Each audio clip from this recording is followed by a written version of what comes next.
অর্পিতার গল্প পাঠের আসরে আরো একবার আপনাদেরকে স্বাগত জানাই। আজকেও কিন্তু আপনাদের জন্য নিয়ে এলাম আরো একটি মজার হাসির গল্প। আমার গল্প পাঠ যদি আপনাদের ভালো লাগে তাহলে আমার চ্যানেলে যারা নতুন আসছে তারা আমার এই ছোট্ট চ্যানেলটিকে সাবস্ক্রাইব করে আমার পাশে থাকবেন, এবং যারা পুরনো বন্ধু আছেন তাদেরকে বারংবার মন থেকে অসংখ্য ধন্যবাদ আর ভালোবাসা জানাই। চলুন শুরু করা যাক আজকের গল্প। আমার আজকের গল্প লীলা মজুমদারের লেখা বদ্রীনাথের বড়ি।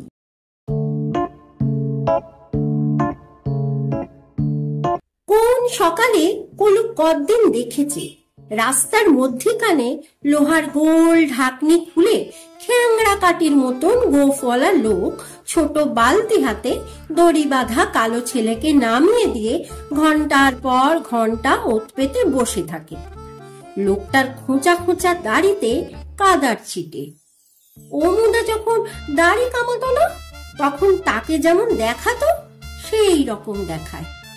ছোট ছেলেটা হয়তো ওর ভাইপো হবেও বা, ওর নাম হয়তো ছকু।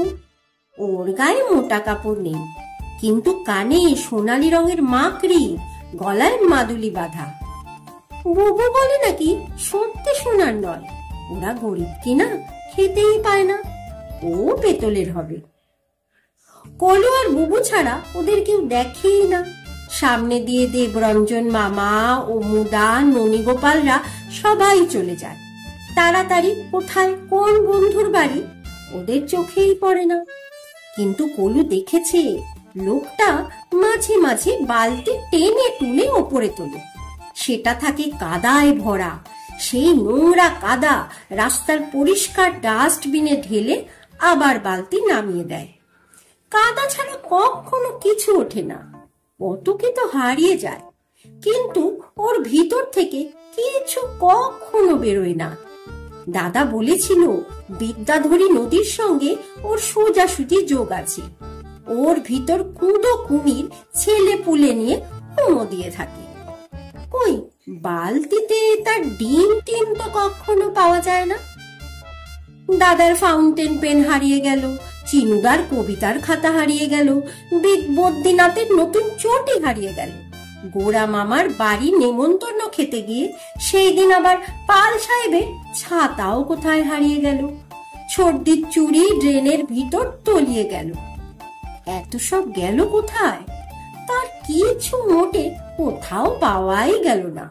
অথচ সেই লোক দুটো কত কাদা উঠালো।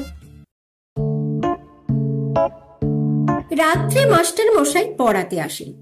বুবু পড়ে না, কলু পড়ে রোজ রাত্রে, রবিবার ছাড়া। কলু কত সময় সেই দুইজনের কথা ভাবে। সন্ধি সমাস গোল হয়ে যায়। মাস্টার মশাই রেগে কায়, বলেন, অরে আহামু, আমার ছেলে বিদুশিখর তোর অর্ধেক বয়সে তোর 3 গুণ পড়া শিখতো। ছেলে বটে ওই বিধুশেখর। তার কথা শুনে শুনে কলু তো হেঁ দিয়ে গেল।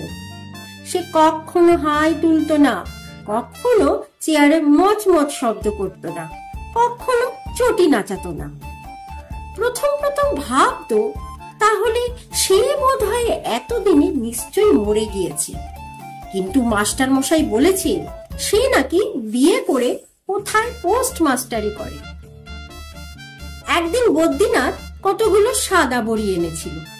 বলেছিল ওগুলো নাকি ছানা বাদরের রস দিয়ে তৈরি, কোনো কবিরাজের কাছ থেকে এনেছে।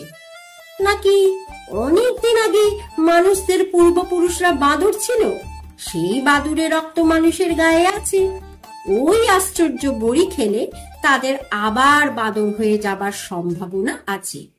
ওই একরকম ধাত কিনা। কলু তো দুটো বড়ি চেয়ে রাখলো, কাজে লাগতে পারে। মাস্টার মশাইয়ের বাড়ি বহু দূরে। উনি তবু রোজ ঠিক সময় এসে উপস্থিত হতেন। কি শখ বাবা পড়াবার। মাঝে মাঝে দাদারা এসে মাস্টার মশাইয়ের সঙ্গে গল্প জুড়ত। কলুকে শব্দরূপ মুখস্থ করতে হতো। কলুর চোখ বুজে আসতো, মাথা ঝিম ঝিম করত, আর দাদারা শুধু কথাই বলত। কলু দড়ি বাঁধা ছেলেটার কথা ভাবত, আর শুনতে পেত পাশের বাড়ির ছোট ছেলেরা খেতে বসে হল্লা করছে। আর ভাবত, এমন অবস্থায় পড়লে মাস্টার মশাইয়ের ছেলে সেই বিধুশেখর কি করত। এক একদিন যেই পড়া শেষ হয়ে আসতো, বাইরে ঝমঝম করে বৃষ্টি নামতো। মাস্টার মশাই হয়তো বাড়িতে ছাতা ফেলে আসতেন, আটকা পড়তেন। কলু ব্যস্তভাবে বলতো, ছাতা এনে দিই, ভালো ছাতা।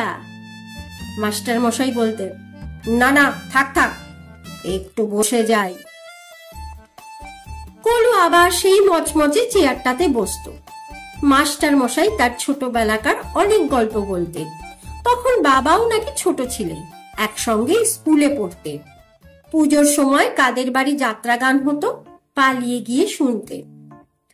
কলুর চোখ জড়িয়ে আসতো, হাই তুলতে সাহস হতো না। ভাবতো, এতক্ষণে সেই দড়ি বাঁধাটা নিশ্চয়ই ঘুমোচ্ছে। হাইগুলো মাথায় গিয়ে জমাট বাঁধত, চমকে জেগে যেত। শুনতো মাস্টার মশাই বলছেন, দে বাবা, ছাতাই দে, এ আজ আর থামবে না। কলু ছুটে গিয়ে ছাতা এনে দিত। মাস্টার মশাই চলে যেতেন, আর কলুর ঘুমও ছুটে যেত। এমনি করে দিন যায়। একদিন বাইরে বৃষ্টি পড়ছে, মাস্টার মশাই বিধুশেখরের কথা বলছেন। সে শ্বশুর বাড়ি যাবার আগে কখনো বায়োস্কোপ দেখেনি, থিয়েটারে যায়নি, বিড়ি টানেনি, গল্পের বই খোলেনি। বলতে বলতে মাস্টার মশাই বললেন, ওরে, চুপি চুপি দুটো পান সেজে নিয়ে আয় তো দেখি। কলু দৌড়ে গেল, পান দিল, চুন দিল, দুটো করে এলাচ দানা দিল, বড় বড় সুপুরির কুচি দিল, আর সব শেষে কি মনে করে বদ্রীনাথের সেই আশ্চর্য বড়িও একটা করে গুজে দিল।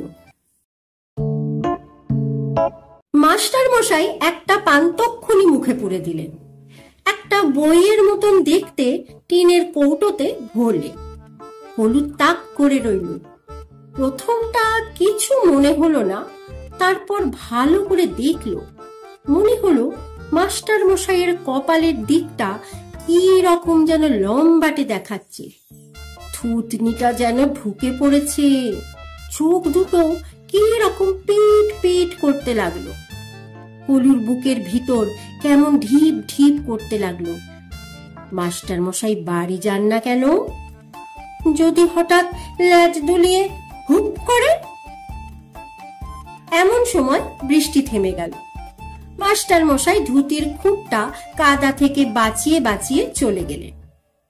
কলু ভাবতে লাগলো, কদিন আর ধুতির খুঁট, অন্য পানটা বিধুশেখর বোধহয় আজ রাত্রে চেয়ে নেবে, তারপর সেই বা ধুতি নিয়ে করবে কি? পরদিন বিকেলে বই নিয়ে কলু অনেকক্ষণ বসে রইল, কিন্তু মাস্টার মশাই এলেন না।